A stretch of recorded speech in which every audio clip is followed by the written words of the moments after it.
Hello students, welcome back to YouTube Catalyst channel. As we are discussing about the human reproduction, so in today's session we will discuss about one of the most important stage, that is gastrula stage, that is called as gastrulation phase. So as we had discussed that after fertilization the zygote will form, two-stage embryo will form, that is known as zygote, and after cleavage the 16 cell stage, moduli stage formed, and then blastula stage. And now we will talk about the gastrula stage, that is gastrulation phase. So as I had discussed about one of the most important phase, that is implantation. What is implantation? That is attachment of embryo. जो embryo है, when embryo is at 32 celled stage, जब 32 celled stage का embryo होता है, that is called as blastula. So blastula जब uterine की जो layer है, inner most layer, that is endometrium, when this blastula get embedded on the endometrium, then this process is known as implantation, and it is very important phase in the process of reproduction. Okay, and it is indicative of the pregnancy. Okay, so blastocyst attach and leads to some structural change, digest the uterine mucosa. We had already discussed about all these. ठीक है, ये quick revision है आपके लिए. तो after implantation क्या होता है? Endometrium growth surrounds the blastocyst. Blastocyst को क्या कर लेता है? सराउंड कर लेता है और इम्प्लांटेशन प्रोसेस हो जाती है. इसके बाद हमने पढ़ा था प्लेसेंटा फॉर्मेशन भी पढ़ चुके हैं हम लोग की प्लेसेंटा का फॉर्मेशन कैसे होता है. अब हम पढ़ेंगे कि जर्म लेयर्स कैसे बनती हैं. ठीक है, उससे पहले एक बार ब्लास्टुला स्टेज की हम स्ट्रक्चर को रिवाइज कर लेते हैं कि ब्लास्टुला स्टेज का जो स्ट्रक्चर था, उसकी जो आउटर मोस्ट लेयर थी, दैट इज कॉल्ड एज ट्रोफोडर्म और ट्रोफोएक्टोडर्म. ट्रोफोडर्म और trophectoderm which is very important layer, क्योंकि ये क्या कर रहा था? ये एक तो हार्मोन सिक्रीट करता है, HCG हार्मोन. ओके, और दूसरा क्या करता है? इसका काम क्या है? ये एक्स्ट्रा एम्ब्रियोनिक मेम्ब्रेन्स की फॉर्मेशन में हेल्प करता है. So trophoblast is very important. And inside this mass of cells are present, that is known as inner mass of cell. Inner mass of cell. और ये inner mass of cells का काम क्या है? Embryo की जो ऑर्गन है, organs जो होते हैं वो इन्हीं से बनते हैं. तो एम्ब्रियो का डेवलपमेंट या एम्ब्रियो का पार्ट्स का जो फॉर्मेशन हो रहा है वो किससे होगा? इनर मास ऑफ सेल से होगा. और ट्रोफोब्लास्ट का दो काम, एक तो human chorionic gonadotropin hormone release करना, दूसरा एक्स्ट्रा एम्ब्रियोनिक मेम्ब्रेन्स की फॉर्मेशन कराना, ट्रोफोब्लास्ट का काम है. And very important feature of blastula stage is that the presence of fluid filled cavity, that is known as blastocele. So this is the structure of blastocyst 32 cell stage embryo. Okay, सो हम आज पढ़ेंगे कि जो germ cells हैं वो कैसे बनती हैं, एक्टोडर्म, एंडोडर्म, मीजोडर्म का फॉर्मेशन कैसे होता है, क्योंकि यही जर्म सेल्स हैं जो आगे चल के अलग अलग ऑर्गन सिस्टम्स बनाती हैं, अलग अलग बॉडी पार्ट्स का फॉर्मेशन करती हैं. So in order to generate primary germinal layers, it is characterized by the migration of cells in tiny masses or sheets. तो ये जो germ layers है, इनका फॉर्मेशन कैसे होता है? इनमें क्या होता है? मूवमेंट्स होते हैं. अभी आपको समझ में आएगा कि the ectoderm, mesoderm and endoderms are the three main germ layers. कौन सी तीन जर्म लेयर्स हो गई? एक्टोडर्म हो गई आउटर मोस्ट, ओके, फिर middle one is a mesoderm and inner one is a endoderm. इन्हीं तीनों जर्म लेयर से सारे बॉडी पार्ट्स क्या होते हैं? बनते हैं अलग अलग. So morphogenetic motions are the movement of cells that takes place during gastrulation. Very important. Gastrulation phase का characteristic ही है morphogenetic motions. ओके, मैंने आपको एपीब्लास्ट और हाइपोब्लास्ट सेल्स, दो सेल्स पढ़ाई थी, दो लेयर्स पढ़ाई थी, अगर आपको याद हो तो. वो एपीब्लास्ट और हाइपोब्लास्ट जो है उन्हीं का मूवमेंट होता है, मॉर्फोजेनेटिक मोशंस होते हैं, मूवमेंट होते हैं इन सेल्स के, और तीन लेयर्स बनती हैं. ठीक है, अभी डिटेल में हम देखेंगे कैसे होता है. The term gastrula refers to the end result of gastrulation along the dorsal surface of the epiblast. Dorsal surface of the epiblast cells proliferate and forms a peak called as a primitive streak and groove called as a primitive groove. अभी ये आपको समझ में आएगा diagram से. सो देखिए क्या कह रहे हैं कि ये ट्रोफोब्लास्ट है. ठीक है, ये ब्लास्टुला स्टेज है, ब्लास्टोसिस्ट का एम्ब्रियो है. ठीक है, ट्रोफोब्लास्ट आउटर लेयर हो गई, फॉर्मेशन ऑफ प्लेसेंटा भी लिखा है इसमें, formation of extra embryonic membrane. आपको समझ में आ रहा होगा कि फॉर्मेशन ऑफ प्लेसेंटा में ट्रोफोब्लास्ट कैसे रोल प्ले करता है, हम डिस्कस कर चुके हैं प्लेसेंटा के फॉर्मेशन में, डेवलपमेंट में। अब देखिए जो इनर मास ऑफ सेल्स हैं यही एम्ब्रियोब्लास्ट बन जाती हैं, जो कि पूरा का पूरा एम्ब्रियो बनाने में हेल्प करती हैं, very important.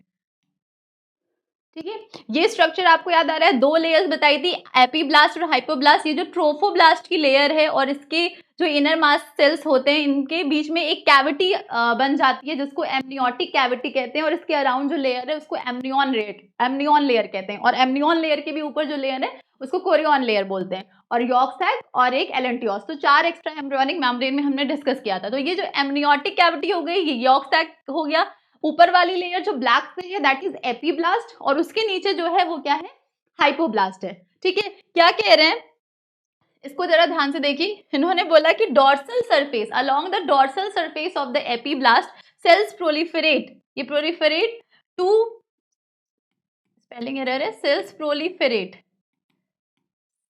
Proliferate and forms a peak called as a primitive streak, और एक ग्रुप बनाते हैं जिसको प्रिमिटिव ग्रुप कहते हैं। देखिए ये एपीब्लास्ट की सेल्स होगी, इसको 3D में, 3D स्ट्रक्चर है इसका, कि इस वाले ही स्ट्रक्चर को अगर 3D में आप इमेजिन करेंगे तो ये कैसा दिखेगा, ये समवॉट ऐसा दिखेगा। ठीक है, तो इसमें देखिए ये जो ब्लैक वाली लेयर है that is called as epiblast की लेयर है, और ये जो ग्रीन से है दैट इज हाइपोब्लास्ट लेयर।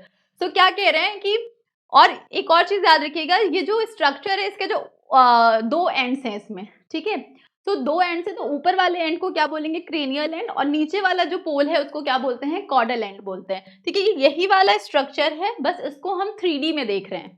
तो 3D में जब देख रहे हैं तो वो ऊपर वाला जो एंड है that is caudal, sorry that is जो लोअर वाला है that is caudal end, okay, and upper one is a cranial end. कैसे याद रखेंगे, क्रेनियल ब्रेन से रिलेटेड है तो ब्रेन ऊपर ही रहता है तो क्रेनियल, और कॉर्डल टेल से रिलेटेड है तो नीचे रहेगा तो कॉर्डल एंड। ठीक है, तो क्रेनियल एंड कॉर्डल एंड ये हो गया एपीब्लास्ट और हाइपोब्लास्ट। अब क्या कह रहे हैं कि ये जो एपीब्लास्ट का डॉर्सल सरफेस है इसकी सेल्स प्रोलिफरेट करेंगी और एक सिलेंड्रिकल, ये सिलेंड्रिकल लाइक स्ट्रक्चर फॉर्म करती हैं जिसको क्या बोलते हैं, प्रिमिटिव पीक बोलते हैं।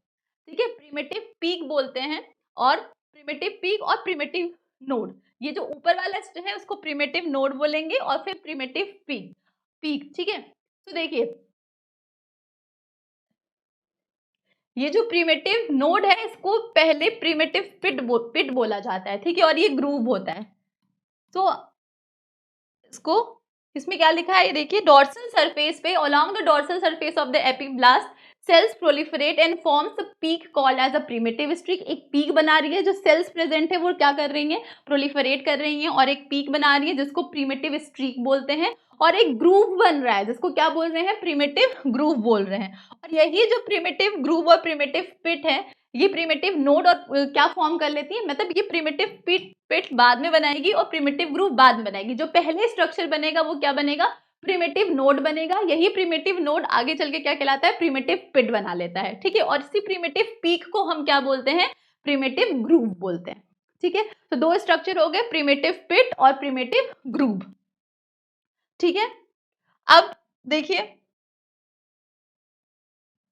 cells migrate towards and through the primitive streak and then move laterally to create 2 new layers of cells। ये जो प्रिमिटिव स्ट्रीक है, यही जो सेल्स प्रेजेंट है यही क्या करेंगी, मॉर्फोजेनेटिक मूवमेंट शो करेंगी और 2 नई लेयर्स बना लेती हैं। The first layer is the endoderm, एक लेयर जो बनती है वो एंडोडर्म है। वो कैसे बनेगी, a sheet of cells that displaces the hypoblast and lies adjacent to the yolk sac. क्या कह रहे हैं, जो एंडोडर्म की सेल्स होती हैं वो हाइपोब्लास्ट की सेल्स को रिप्लेस करके बन रही हैं। ठीक है, अभी डायग्राम दिखाती हूँ मैं आपको। तो एंडोडर्म्स की जो सेल्स है वो कैसे बन रही हैं, वो हाइपोब्लास्ट की सेल्स को डिस्प्लेस कर रही हैं। और जो सेकेंड लेयर है वो कैसे है, वो middle layer that is known as a mesoderm. The cells of the epiblast that remain not having migrated through the primitive streak become the ectoderm। So 3 layers का फॉर्मेशन इस तरह हो रहा है। सबसे पहले क्या हुआ, जो एपीब्लास्ट की सेल्स थी उन्होंने क्या किया, प्रोलिफरेट, उसका जो डॉर्सल सरफेस है एपीब्लास्ट की जो सेल्स हैं, पहले तो ये स्ट्रक्चर है। ठीक है, this is epiblast, this is epiblast and this is hypoblast.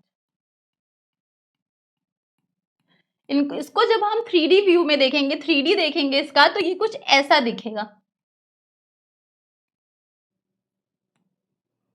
ठीक, तो ये जो सेल्स हैं that is called as epiblast cells, और इसके नीचे क्या प्रेजेंट होंगी, हाइपोब्लास्ट। ये हाइपोब्लास्ट सेल्स हो गई, एपीब्लास्ट एंड हाइपोब्लास्ट सेल्स। ठीक है, सो अब क्या कह रहे हैं कि ये जो एपीब्लास्ट के सेल्स का डॉर्सल सरफेस है, यही सेल्स क्या करती हैं, प्रोलिफरेट करती हैं और एक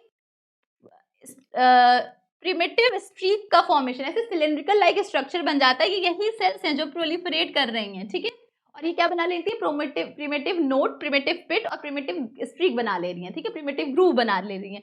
अब ये क्या करेंगी, अब ये कह रहे हैं कि ये जो प्रिमिटिव ग्रूव बना है या प्रिमिटिव स्ट्रीक का फॉर्मेशन हुआ है, अब इस प्रिमिटिव स्ट्रीक की सेल्स प्रोलिफरेट करती हैं, लेटरली प्रोलिफरेट करेंगी, और ये जो हाइपोब्लास्ट की सेल्स हैं, ठीक है, तो ये जो हाइपोब्लास्ट की सेल्स हैं इनको डिस्प्लेस करके कौन सा स्ट्रक्चर, कौन सी लेयर बना लेंगी, इनको डिस्प्लेस करके, अगर मैं इसको अलग सेल्स अलग कलर से दिखाऊं तो इनको ये सेल्स डिस्प्लेस कर देती हैं और क्या बना लेती हैं, एक लेयर बना लेती हैं जिसको अब एंडोडर्म कहेंगे। और बीच में, मतलब ये जब लेटरली डिस्प्लेस होगा, इसको स्ट्रक्चर देखिए कुछ इस तरह, ये स्ट्रक्चर कैसा हो रहा है, ये एपीब्लास्ट हो गया, ये हाइपोब्लास्ट की सेल्स थी। अब देखिए एपीब्लास्ट की सेल्स जो हैं ये पहले तो प्रोलिफरेट करी और ये स्ट्रक्चर बनाया, प्रिमिटिव ग्रूव बना। ठीक है, प्रिमिटिव ग्रूव बना, प्रिमिटिव स्ट्रीक बनी। ठीक है, अब ये प्रिमिटिव ग्रूव फिर क्या करेगी, लेटरली ये क्या करेंगी, डिस्प्लेस करेंगी सेल्स, मूव करेंगी सेल्स, और हाइपोब्लास्ट की सेल्स को क्या कर देंगी, डिस्प्लेस कर देंगी। हाइपोब्लास्ट की सेल को डिस्प्लेस करके क्या बना लेंगी, एक लेयर बना लेंगी जिसको एंडोडर्म कह रहे हैं। ठीक है, displaces the hypoblast cells and form a new layer that is known as endoderm। और बीच में जो स्पेस बच रही है, जो लेयर बन रही है, और बीच में एक नई लेयर बन जा रही है, एपीब्लास्ट सेल्स और हाइपोब्लास्ट सेल्स का जब मूवमेंट हो रहा है तो जो लेयर बन जा रही है उसको, बीच में जो स्पेस बन रहा है, जो एक नई लेयर बन रही है, उसको क्या बोलेंगे, मीजोडर्म बोलेंगे। और जो ऐसी सेल्स जिन्होंने कोई मूवमेंट नहीं किया है वो क्या बना लेती हैं, एक्टोडर्म की सेल्स बना लेती हैं। तो 3 लेयर बन गई, एक्टोडर्म, मीजोडर्म और एंडोडर्म।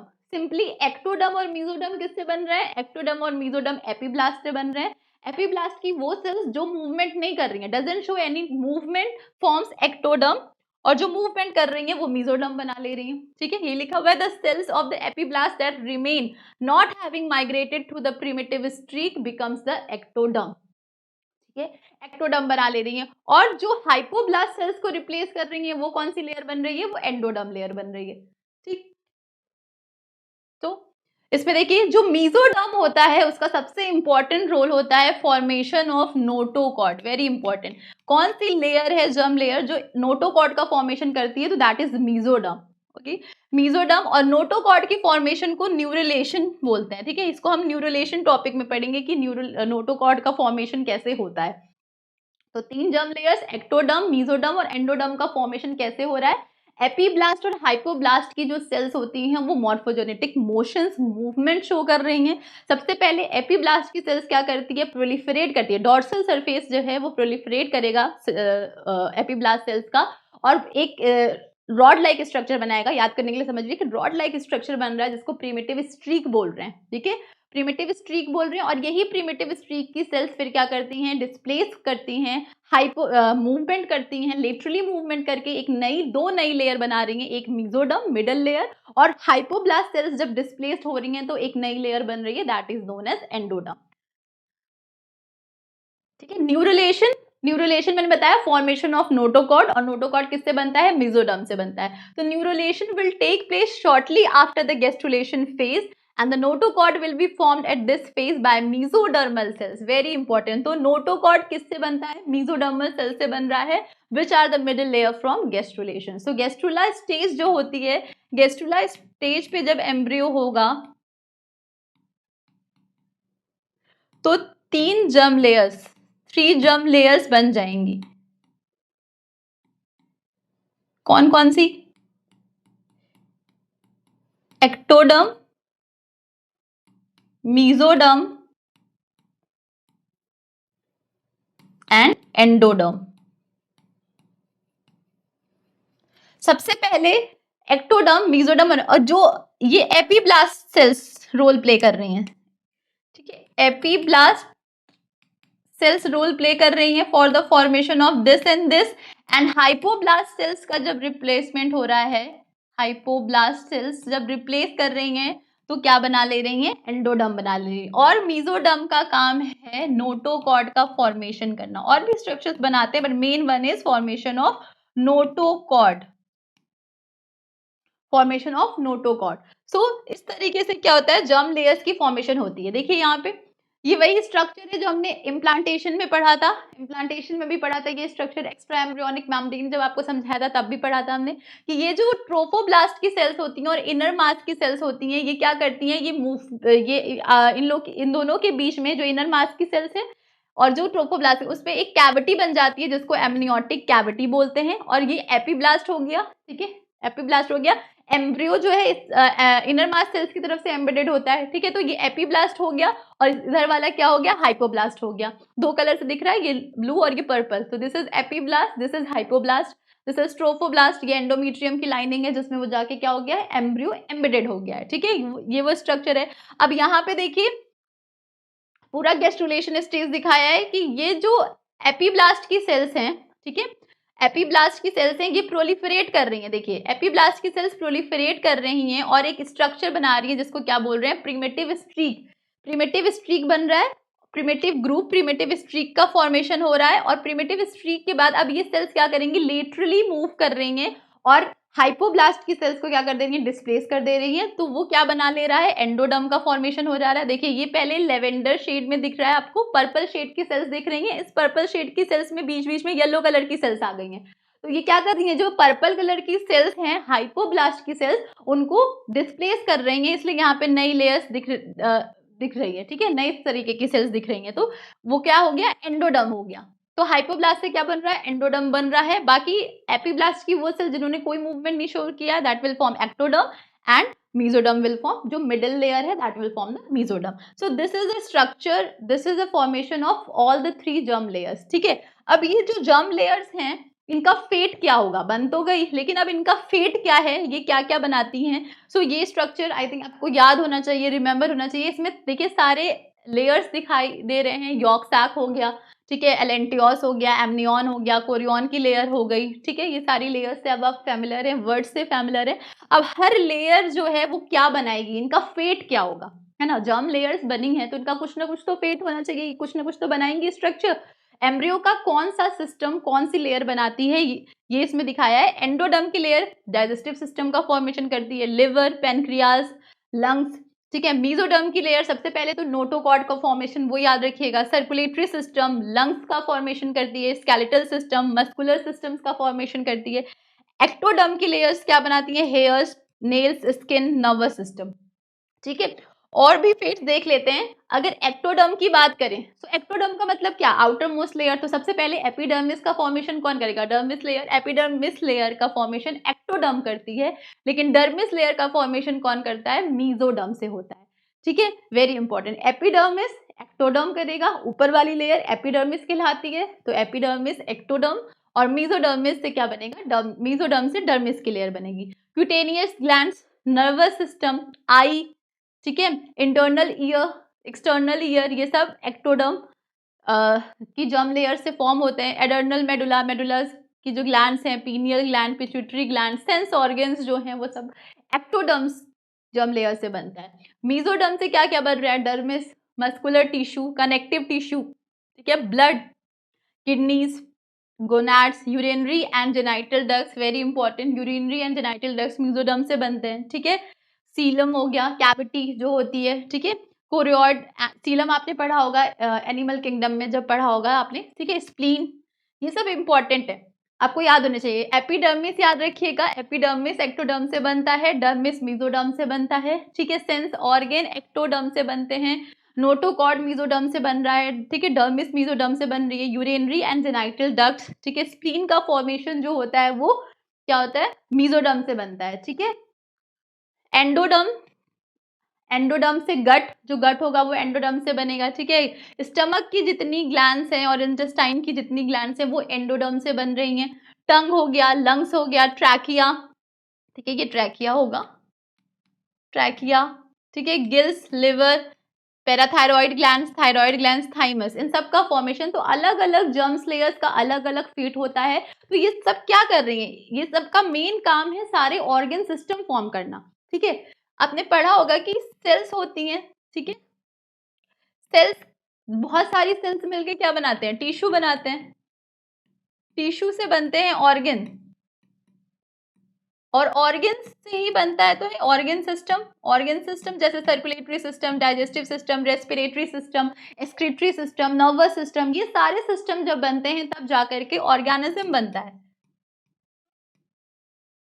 ऑर्गेनिज्म बनता है। ठीक है, चाहे वो एनिमल हो चाहे वो प्लांट हो, ऐसे ऑर्गेनिज्म बनते हैं। ठीक है, ह्यूमन के केस में अलग अलग जब सिस्टम्स बनेंगे तब जाकर के पूरा ह्यूमन बनेगा, पूरा एम्ब्रियो बनेगा। सो बेसिकली इन जर्म लेयर्स का काम क्या है, एम्ब्रियोब्लास्ट सेल्स की तरह बिहेव कर रही हैं इनर मास सेल्स। मतलब है कि पूरे एम्ब्रियो, जो एम्ब्रियो है उसके अलग अलग जो ऑर्गन्स हैं, ऑर्गन सिस्टम से उनको बनाने का काम इनर मास ऑफ सेल्स कर रही है। ठीक है, इसे हम फीटस बोल रहे हैं, एम्ब्रियो को फिर फीटस बोलते हैं। सारे ऑर्गन सिस्टम्स क्या हो रहे हैं, अपीयर होने लग रहे हैं। ठीक है, ये बताएंगे कि फीटस कब से बोला जाता है, पहले से ही बोलते हैं, लेकिन बेसिकली जो हम फीटस कह रहे हैं उसमें ऑर्गन सिस्टम्स भी क्लियरली विजिबल होते हैं। ठीक है, टू सेल स्टेज या ब्लास्टुला स्टेज तक नहीं विजिबल होते, गेस्टुला स्टेज जब आती है तब जाकर के ये जर्म लेयर्स का फॉर्मेशन धीरे धीरे अलग अलग वीक पे, अलग अलग डे पे क्या होते हैं, इन जर्म लेयर्स जो होती हैं ये अलग अलग स्ट्रक्चर का फॉर्मेशन, ऑर्गन का फॉर्मेशन करती हैं। ये हम गेस्टेशन स्टेज में पढ़ेंगे, कि गेस्टेशन के फेज में पढ़ेंगे कि कब कौन सा ऑर्गन का डेवलपमेंट होता है। सो जर्म लेयर्स की फॉर्मेशन का जो मेन स्टेज है वो कौन सी है, गेस्ट्रुला। आपको इसमें क्या क्या याद रखना है, आपको पहली बात तो इसमें याद रखनी है कि जो गेस्ट्रुला स्टेज है उसका मेन काम क्या है, उसका मेन इंपॉर्टेंस है formation of germ layers. Germ layers के बनने को हम कहते हैं गेस्ट्रुलेशन स्टेज। इसमें का मेन कैरेक्टरिस्टिक है मॉर्फोजेनेटिक मोशंस। एपीब्लास्ट और हाइपोब्लास्ट सेल्स क्या करती हैं, मूव करती हैं, क्या बनाती हैं, प्रिमिटिव स्ट्रीक बनाती हैं। ठीक है, प्रिमिटिव स्ट्रीक बनाती हैं, और इन्हीं प्रिमिटिव स्ट्रीक की सेल्स फिर प्रोलिफरेट करके 3 जर्म लेयर्स का फॉर्मेशन करती है, एपीब्लास्ट और हाइपोब्लास्ट। ये प्रिमिटिव स्ट्रीक जो बन रही है, ये प्रिमिटिव स्ट्रीक प्रोलिफरेट लेटरली करती है और 2 नई जर्म लेयर्स बन जाती हैं, that is called as mesoderm. Middle one is called as mesoderm. And hypoblast की सेल्स जब डिस्प्लेस करती हैं तो क्या बन जाती है, एंडोडर्म बन जाती है। और मीजोडर्म की सेल्स ही फॉर्मेशन करती है नोटोकॉर्ड का, जिसको क्या बोलते हैं, न्यूरोलेशन बोलते हैं। Formation of notochord is known as neurulation. Neurulation की प्रोसेस गैस्ट्रुलेशन की प्रोसेस के जस्ट बाद ही स्टार्ट हो जाती है। ठीक है, तो 3 germ layers, ectoderm, mesoderm, endoderm, इनका अलग अलग फेट है। हर जर्म लेयर्स अलग अलग ऑर्गन सिस्टम्स बनाती हैं। ठीक है, तो इसमें से आपको याद रखना है कि एक्टोडर्म एपिडर्मिस बना रही है, मीजोडर्म डर्मिस बना रही है, gut glands of stomach and intestine endoderm बना रही है। तो ये कुछ इंपॉर्टेंट चीजें हैं गेस्ट्रुला स्टेज के बारे में जो आपको याद रखनी है। ठीक है, अब हम नेक्स्ट सेशन में पढ़ेंगे कि गेस्टेशन फेज कैसा होता है। गेस्टेशन फेज के बारे में पढ़ेंगे। सो अभी तक हमने पढ़ा कि जाइगोट का फॉर्मेशन हुआ है, सिंगल सेल्ड एम्ब्रियो, और ये कैसे बना ये आपको पूरा पता है, फर्टिलाइजेशन की पूरी प्रोसेस आपको पता है। एम्फीमिक्सिस जब होती है, जब प्रोन्यूक्लियस ऑफ स्पर्म फ्यूज करता है प्रोन्यूक्लियस ऑफ एग के साथ, तब एक स्ट्रक्चर बनता है that is known as zygote. ठीक है, diploid structure that is known as zygote. ठीक है, 1 सेल्ड है ये। अब इसमें क्लीवेज की प्रोसेस होती है और ये फिर 1 सेल से 2 सेल्ड स्टेज बनता है, और हर सेल को क्या बोलते हैं, ब्लास्टोमियर्स बोलते हैं, ब्लास्टोमियर्स बोलते हैं। ठीक है, अब ये फिर बनाएगा एक ट्रांजिएंट 3 सेल्ड स्टेज।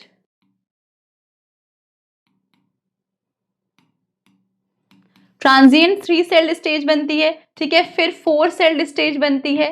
ठीक है, 4 सेल्ड, 8 सेल, ठीक है, ऐसे बनती जाती है। 8 सेल स्टेज बनती है। ठीक है, 8 सेल लूज स्टेज कहीं कहीं लिखा होता है, 8 सेल कॉम्पैक्ट सेल स्टेज लिखा होता है। सो 8 सेल स्टेज के बाद आती है 16 cell stage, that is very important, that is called as morula stage. And after morula stage, जब इस मोरुला स्टेज में कैविटी बनना शुरू हो जाता है, कैविटी दिखना शुरू हो जाता है, then this is called as blastocyst, blastula. This stage is known as blastula.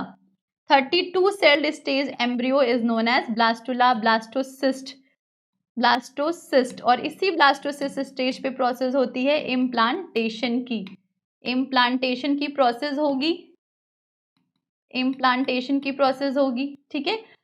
9th day, 8th या 9th डे पे इम्प्लांटेशन की प्रोसेस हो जाती है, ठीक है। 7th 8th डे पे ब्लास्टोसिस्ट का फॉर्मेशन हो जाता है, 7th या 8th डे पे, ठीक है। इसके बाद हमने पढ़ा कि प्लेसेंटा का फॉर्मेशन होना शुरू हो जाता है, डेवलपमेंट ऑफ प्लेसेंटा देखा हमने, ठीक है। और एक्स्ट्रा एम्ब्रियोनिक मेम्ब्रेन का फॉर्मेशन देखा, 4 एम्ब्रियो की एक्स्ट्रा एम्ब्रियोनिक मेम्ब्रेन का मतलब एम्ब्रियो के बाहर 4 लेयर्स प्रेजेंट होती है, जिसके बारे में हम पढ़ चुके हैं, yolk sac, allantois, amnion and